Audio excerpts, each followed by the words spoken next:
Hi, this is Demetria Clark, the director of Heart of Herbs Herbal School, and this podcast episode today was supposed to be a student lecture.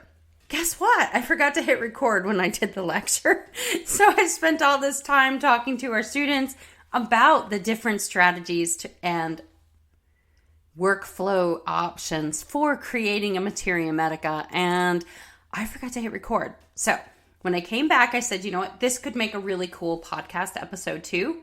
So that's what I am doing today. So this is a podcast episode about creating your Materia Medica and the strategies you can use to make it more manageable and something that doesn't cause you strife. Some organizations, if you are going for like registered herbalist status or something like that, can require anywhere from 40 to 160 Materia Medica files. So this is something that can really be helpful when it comes to time organization and helping you stay manageable and consistent throughout the process. So here are some practical tips, time scheduling strategies to help you get started and stay consistent. And we're also going to do an overview of what a Materia Medica is. I will try to also answer questions that students commonly ask throughout, just so it doesn't feel as much like a boring lecture from me. So anyways, starting a large project like a Materia Medica can feel overwhelming, especially if you have issues with organization and follow through.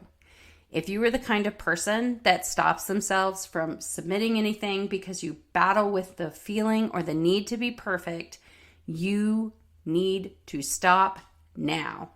We're going to help you break through that so you can work on it in a manageable way and feel good about what you are turning in or what you are keeping for your herbal database, for your Materia Medica.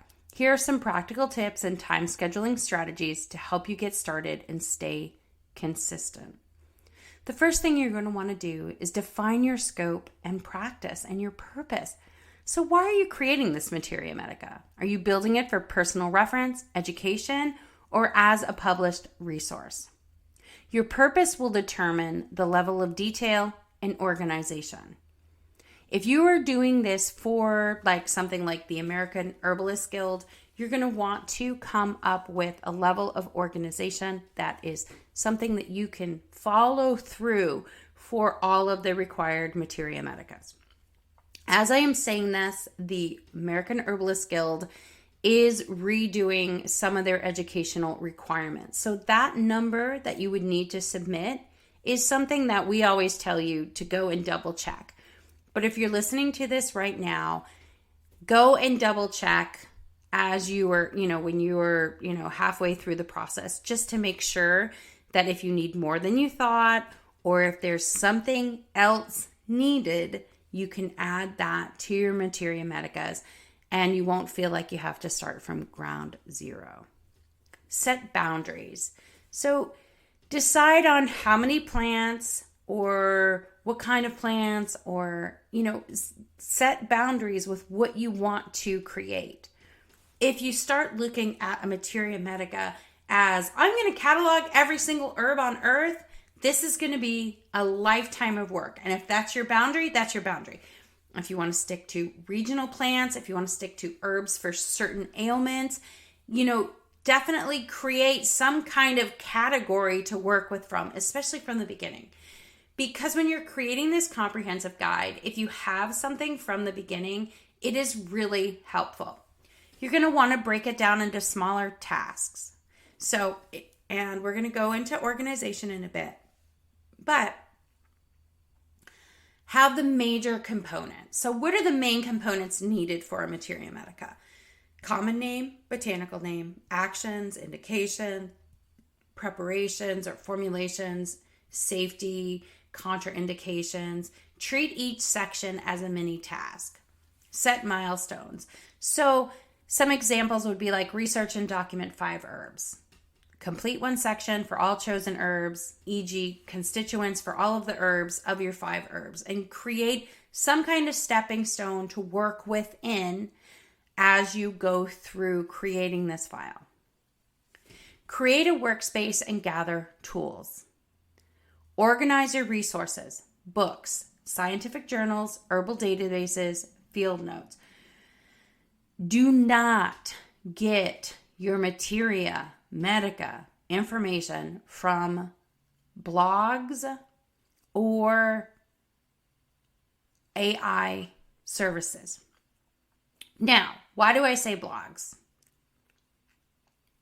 If you're going to use a blog, and there's lots of great blogs out there, don't get me wrong. If you're going to use a blog for your resources, you need to double check. You need to look at who their resources are. You need to, how long has this person been writing about herbs? What is the information in it? Because a lot of times, these things can, not always be written by people who are herbalists.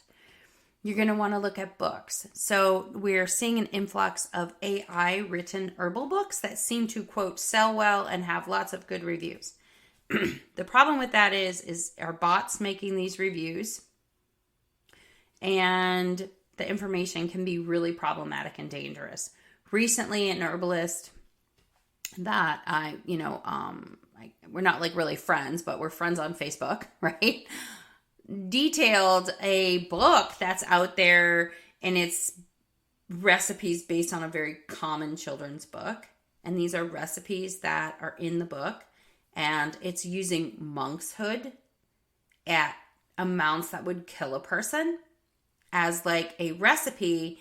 And people are following these recipes because it also, or potentially could follow these recipes because it also has recipes that have lots of sugar and soda, kind of like, those kind of things that people would assume would be safe to drink. So making sure that your book is from someone who's an actual herbalist. Not hard to do. Pop their name into Google. See what they've written before. You can also, pop their name into like Google Scholar or scientific journal websites or herbal databases and see if there's other people connecting to their work. And if there is, there's a good chance that it's a pretty safe person. But if someone has like a best-selling herbal book, you've never ever heard of them before, doesn't mean they're not legit. But if there's no information out there on them at all, then I would be really suspect if the book was a safe book to use. Now, fortunately, there aren't tons of those resources out there. So most herbal books that you're going to find are going to be, have a certain standardized quality and a way for you to check on where they got their information from. You can use apps or software like Evernote, Google Docs, or physical notebooks. And you're going to need to choose your format. So decide up front whether you're going to use note cards, a binder, digital spreadsheets, or other like formats. Don't be afraid to shift to a different format. But if you keep doing that to keep yourself at stage 1, stop and make yourself stick to a format, even if you don't like it. You can import it to a different style later. A lot of people will start their Materia Medica, they'll do notebooks, and they'll do a binder, then they're going to do a digital one, then they're going to go back to a notebook, and they start from square one each time, and so they're never ever progressing, and they're never ever finishing. And this is something that students do, and I talk to students who do this all the time, and it doesn't have to be perfect. It doesn't have to be the most beautiful thing that you've ever seen in your life.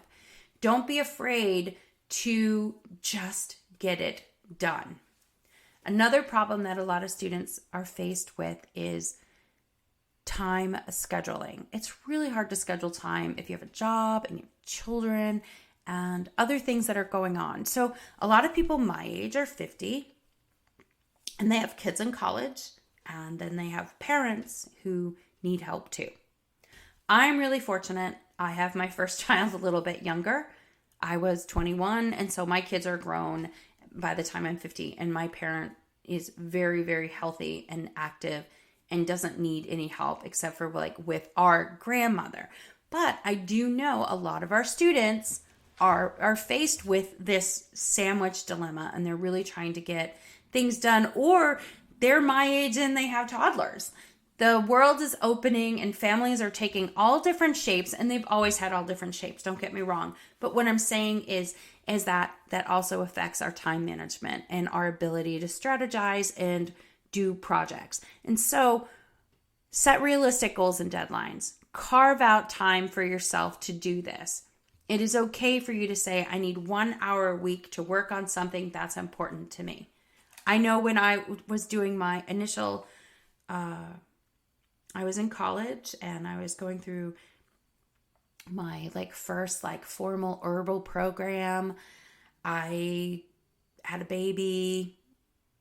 So I really had to say to myself, it's okay for me to take this hour or 2 hours a week or a day to really do that. And it helped set some positive growth in my family too, because it said that mom is important or other things are important besides work. So divide the project into phases. This is just one way to do it. So set realistic goals and deadlines. Divide the project into phases. So phase 1, research and document 10 herbs in 2 weeks. Phase 2, organize and review data. Phase 3, expand and edit based on feedback and further information that you collect. Assign specific deadlines for each phase to maintain momentum. It's okay to give yourself goals. It's okay to put calendar alerts to keep those goals.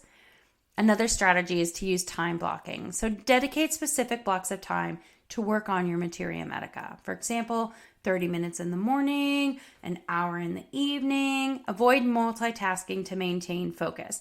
So multitasking has become this badge of honor and, sword in the gut, right? Multitasking does not mean you're actually doing better work.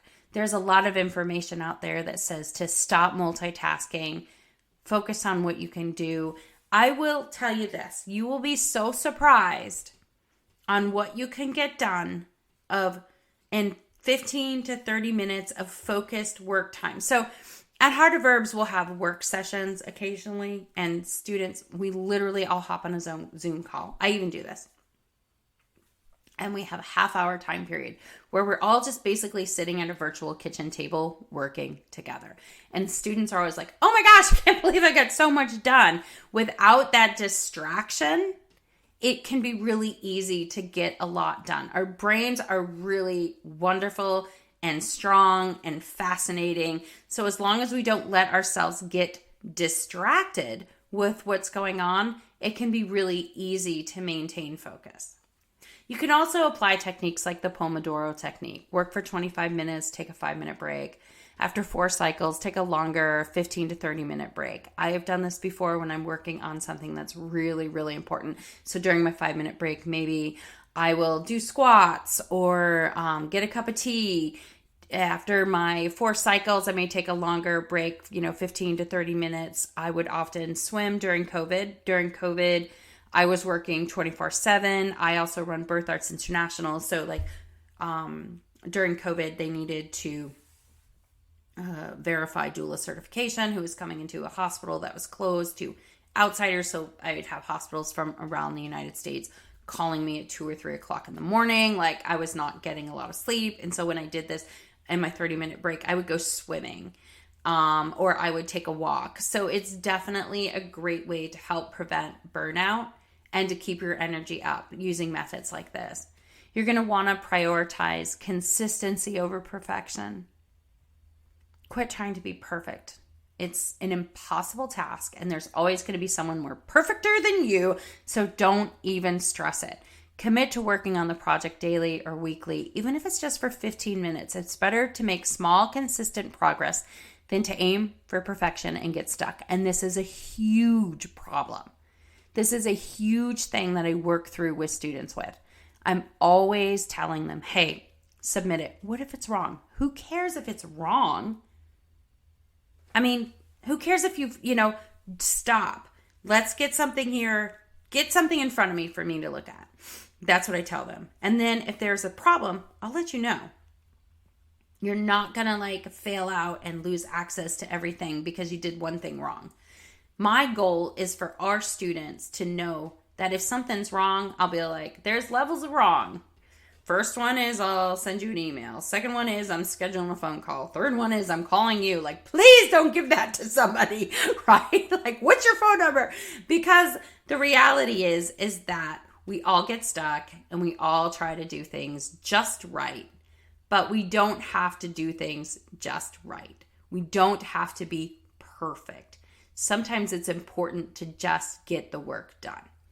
And it's really funny because students will love on things that people put out there and they're clearly not perfect. The camera's wiggling and all this other stuff's going on. And I'm like, look, those people are not trying to be perfect. They're getting the information out there. So do not put pressure on yourself to be perfect. And then a lot of the stuff that we see out there, this whole like drive to the perfect family, the perfect life, whatever, it always seems like they're going up in smoke. So I'm going to take my imperfectly perfect and roll with that because I don't need you to feel like you need to be perfect for me.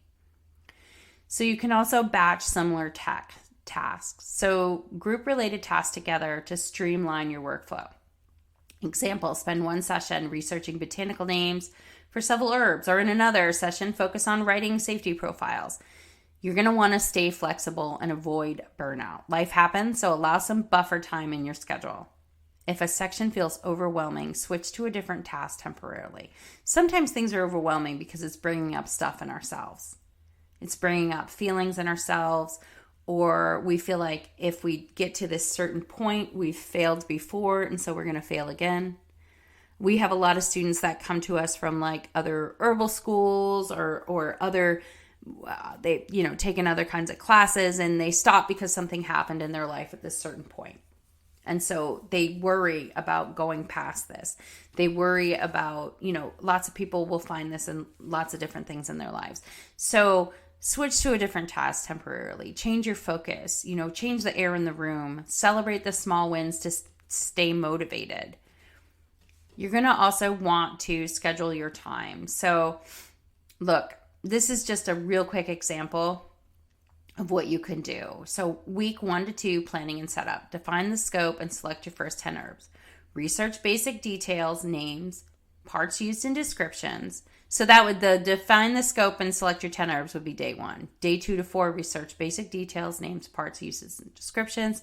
Days 5 to 7, organize your findings into your chosen format. Spreadsheet, notebook, note cards, anything like that. Week 3 to 4, deep research and writing. Dedicate 1 to 2 herbs per day, focusing on actions, indications, and preparations. And then use time blocking or Pomodoro for focused writing. Then you're going to want to, in week 5 and 6, review and expand, edit and refine entries, begin researching additional herbs or categories. And then week 7 would be to consolidate and share and finalize your format, and then to share with your peer or mentor for feedback. So those are things that you can do to help strategize and to get your Materia Medica where you want it to be.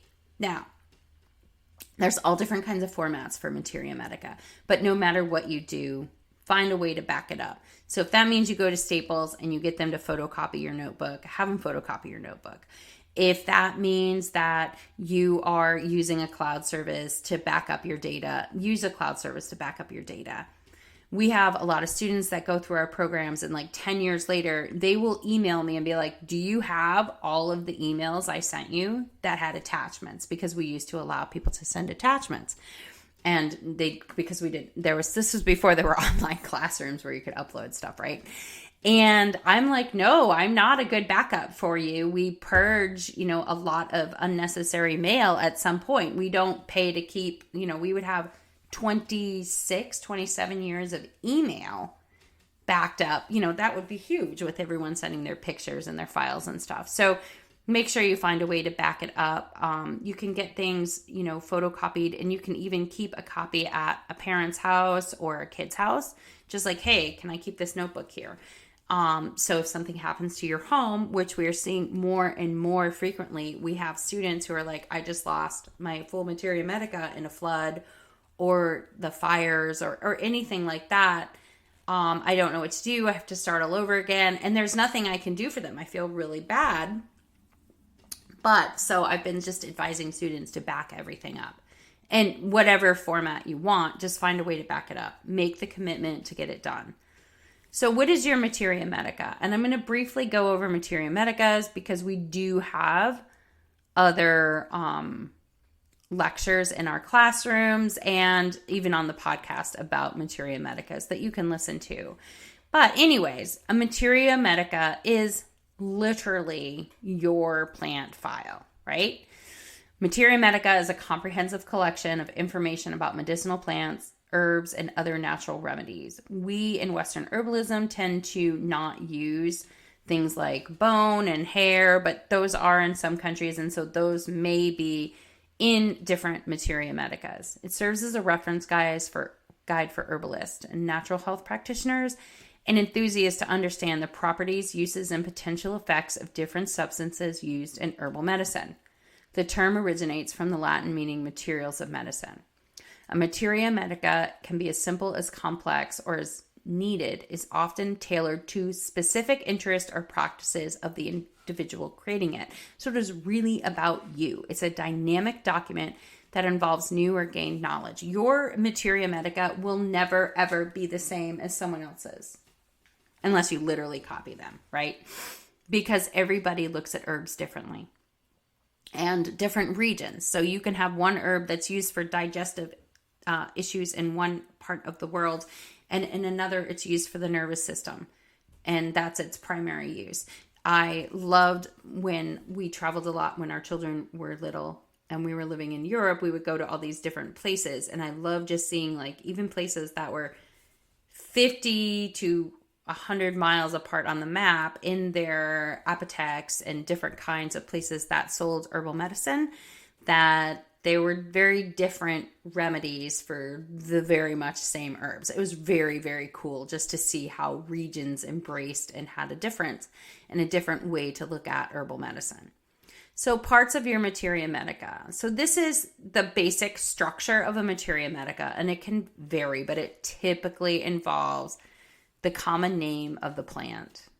So these are easily recognizable names. For example, like chamomile. The botanical name, which is the scientific name, you're going to want to have that also. If it has more than one common name, try to get in as many as possible. That'll be helpful, especially if you are making a searchable database, so a Word document or a spreadsheet or something like that. You can search that and it'll give you the different common names. So if someone says, I use such and such common name, you can go and look up that variety of the common name. There's lots of different herbs with very similar or the same common name.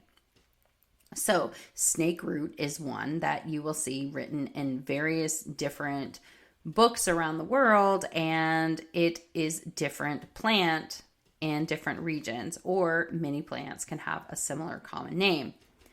Then you're going to want to have the botanical family, and this will at times change as we are learning more about genetics and botany. But basically, the botanical name and the family botanical, the botanical name and the botanical family are pretty, they're pretty solid. We've had just a few upsets in the last few years. Description and identification. So plant description, size, shape, color, habitat, flowering time. You're going to want high quality images or illustrations. Parts used, the specific parts of the plant used, such as leaves, flowers, roots, or seeds. The constituents, these are the active compounds like flavonoids, alkaloids, and tannins. The energetics, based on a traditional system like Ayurveda or traditional Chinese medicine, e.g. like warming, cooling, dry, or moist. Different actions, the therapeutic properties, the anti-inflammatory, diuretic, and nervines. Indications, so conditions or symptoms that may help the herb may address, like chamomile for anxiety or digestive upset. Preparations, how to use the herb, teas, tinctures, infusions, poultices, capsules. You can go on and on and on. If you have a recipe, so say you're writing about chamomile and you have this awesome chamomile recipe, put it in your Materia Medica. Don't make it something that you're hunting and pecking and trying to find later at a later date. Just put it in your Materia Medica. If it has 4 or 5 different herbs in it, or 2 or 3, whatever, put it in those 2. So if it's like chamomile, nettle, and something else, put it also in the nettle section. Put it in the other things section. The important thing is that you're going to want to be able to find these recipes when you need them. And then the recommended dosages for the specific formulations.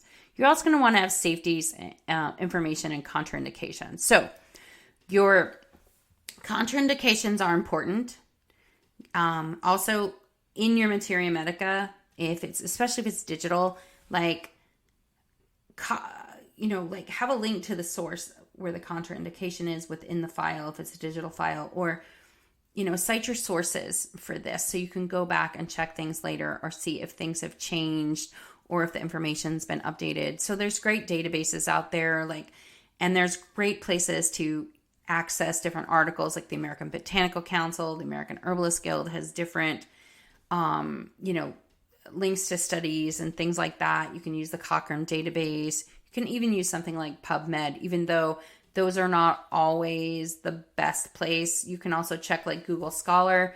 That's a great way to get access to studies or places to find studies from other countries, because other countries are also studying herbs too and following scientific protocols.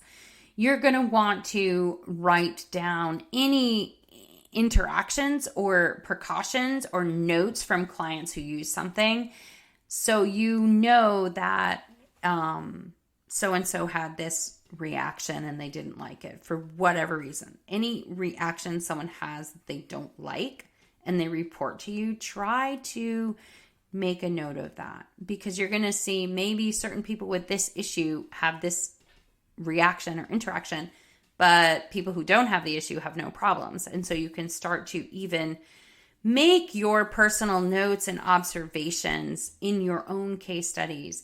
And this is an important way to have valuable insight to your herbal practice and the clients that you are serving. So then there's ways to collect and organize data for your Materia Medica. So we talked about how to set aside time and get started. We talked about what a Materia Medica was. Now we're going to talk about ways to collect and organize the data for your Materia Medica. So there's so many ways to do this. And really you're going to want to do one that you're going to want to do consistently. The method you choose will depend on your personal preferences, access to technology, and the depth of information you wish to document. Okay? So don't feel like you need to write a book for each one.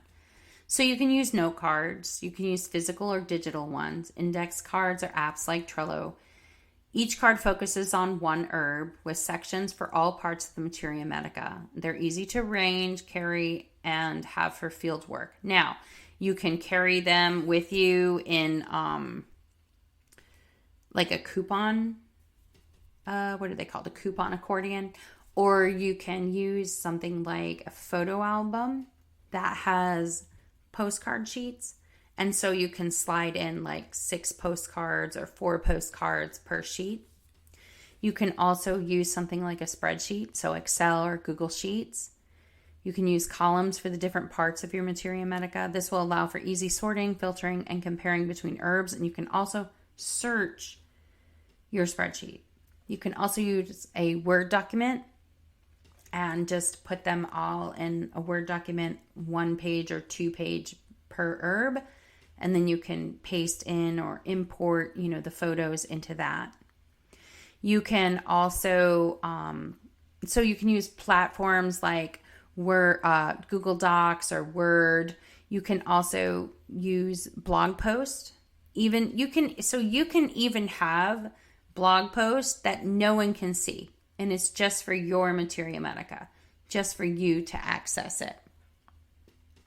You can use journals and notebooks. So this is a very tactile and traditional approach. You can, paste in pictures or plant pressings. You can dedicate a page or section to each herb. It's ideal for people who enjoy writing and drawing. You can also use blog post, and I just mentioned that with the digital. But basically, when you do a digital document, you can also include images, links, and multimedia elements. Herbal apps and databases, so you can use apps like Evernote or specialized herbalist tools to keep your data accessible and on the go. Many apps will allow tagging, categorization, and advanced search functions. Those can be very potentially anything you put in an app, maybe almost impossible for you to update into export. So that may be something that may be good on the go, but it may not be a good long-term solution.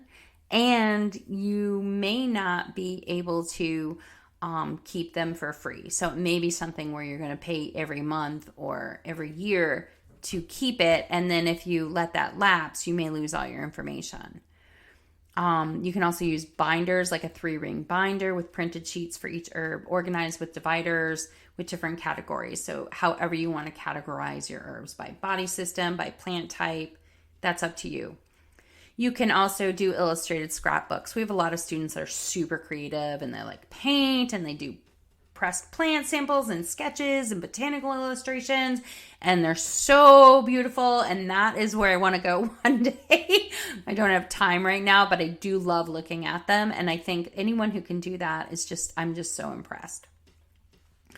So how to gather data for your Materia Medica. So you're going to want to have your primary research. So this is going to be your field work, your observations, you seeing the natural habitat, your notes on growth patterns, preferred conditions, and personal observations, your preparation testing, so your formulations, your documented effects. You're going to want to have that as your primary research, is what you personally can observe or talk about. Then you're going to want your secondary, and this is your more academic aspect. So you're going to want to use your trusted herbal textbooks. There's a lot of great ones out there, like the Herbal Medicine Maker's Handbook by James Green. I've written some books. Then there's like books from authors like Rosemary Gladstar, David Hoffman, Christopher Hobbs. I mean, you can just go on and on. David Winston. Use peer-reviewed scientific journals for detailed studies on active components and efficacy. And if you have your document digital, you can also have links in there, or you can cite your sources. You're going to want to also look at collaborative learning environments. So courses are a great way to learn with a group or to get feedback about different things. And you can also talk to other experienced herbalists. And you will want to also maybe talk to people in your community that have traditional knowledge.